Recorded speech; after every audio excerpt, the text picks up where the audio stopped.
What's good, my little community? Welcome back to another lovely, beautiful, sexy, amazing video with the equally lovely, equally beautiful, equally sexy, and equally amazing LiTTy. I already know what time it is. Now let's go. Oh boy, oh boy, oh boy. Now guys, today we're going to be asking ourselves an important question, and that is, what has happened to Simba?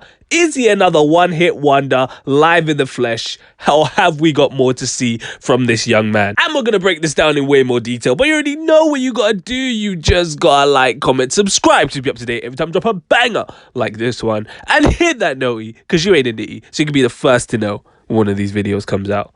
And without further ado, let's get straight into it. Now, if you don't know who Simba is, I'll give you a brief background. Simba, whose real name is Leonard Simbarashi Rawadzi. I prefer really not to speak. I already know I've butchered that, so you can clown me in the comments. Is this alright? I don't care. The guy, of course, rose to prominence in 2020 with his hit song Rovoff.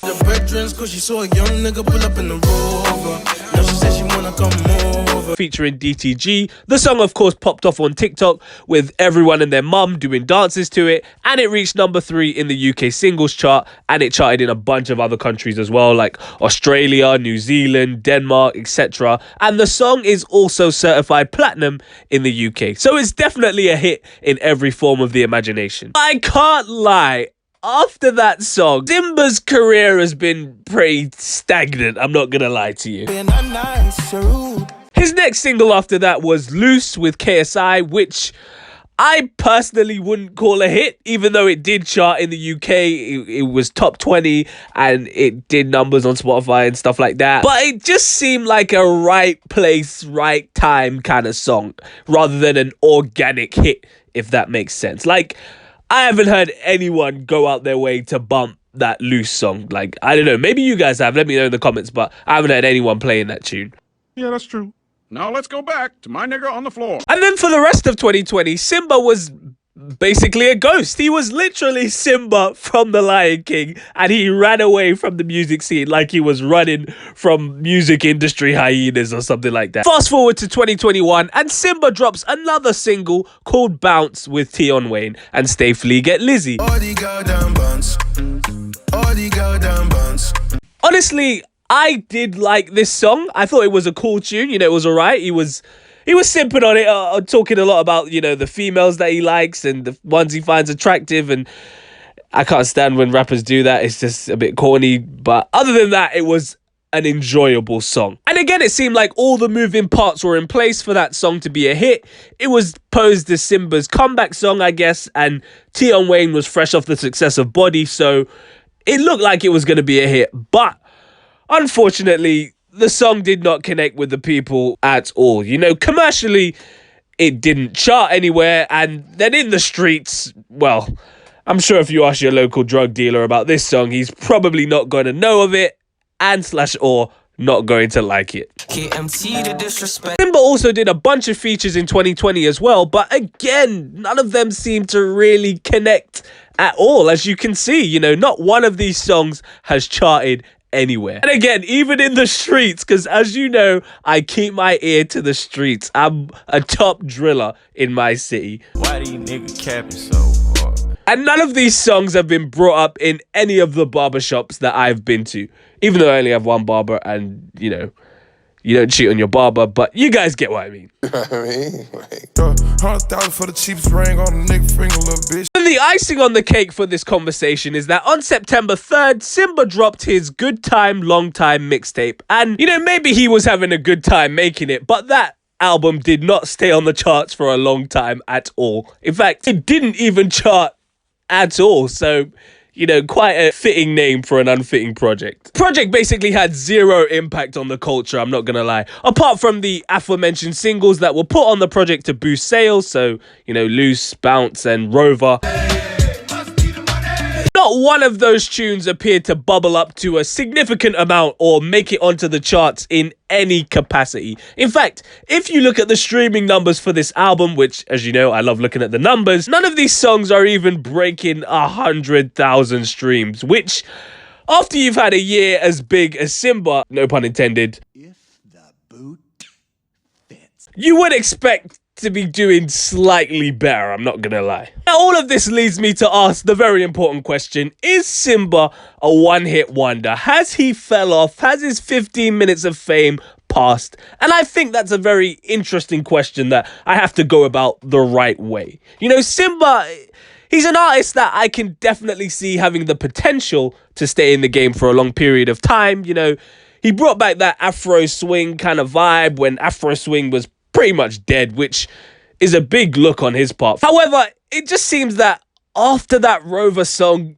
no one really cares about what Simba has to say or what he's doing. Like, I can't even lie to you, I don't even know what Simba sounds like. He's fallen into that sad category where the song is bigger than the artist. And people seem to only like Simba for that Rover tune and don't really care about anything else that he's putting out or trying to put out. And if you don't believe me, just look at his most popular songs on Spotify. What can you see?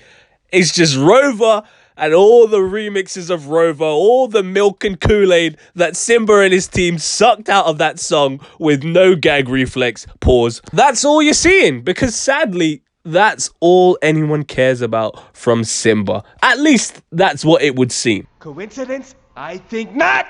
Another thing that's plagued this young man is that every single he's dropped since Rover has always been with someone else. He's never stood on his own 2 feet and actually tried to drop a solo song.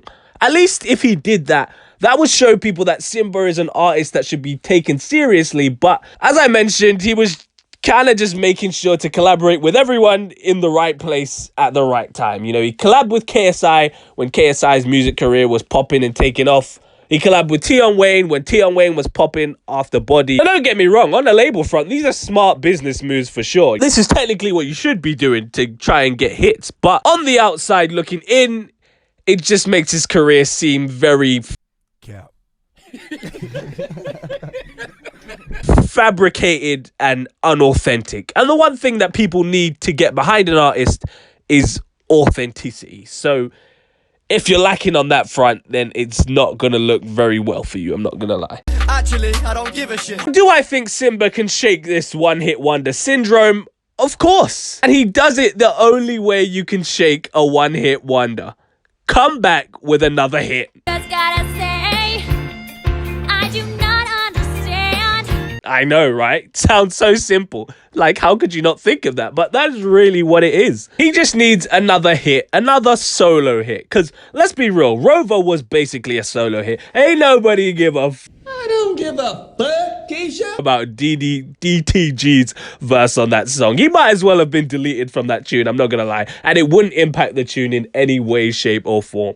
I'm just saying. DTG, I'm sorry, but that verse is it's just atrocious. It just sounds like you wrote that whilst you was in a porta potty. Like, no. You're gonna go home after this and cry your fucking eyes out, and I hope you do. No disrespect, of course. So I think if he does that, people will clock like, rah, Simba's actually has some staying power in the industry, and they might put some more respect on his name. But, you know, it's up to him, because, like, where is he now? Where are you? Just leave me alone. He's nowhere to be seen. He's not dropping music. He's not doing features. He's just chilling. He's probably eating a burger or something like that. I don't know. I don't know. And if you want to make it in the music industry, you know, you can't be chilling like that, especially on your come up. Hey, in the words of anyone. It's a bit of a sticky one still. But let me know what you think about this in the comment section down below. Do you agree with me, and do you think that Simba is a one-hit wonder, or do you think that he's got a lot of steam left in the tank and he just needs to put in some more work? You let me know in the comment section down below. Don't forget to like, comment, subscribe. But on the road to 800 subs, you already know what time it is. You follow me on my personal IG at the only LiTTyENT. If you care about what I do, I'm not making these bangers for you. I post updates on Twitter as well, so you might as well follow me on there, because what else are you doing with your life? Absolutely nothing, mate. Stay black, and if you're not black, stay whatever race you are. I bet. Peace. Oh, you ain't know I could sing.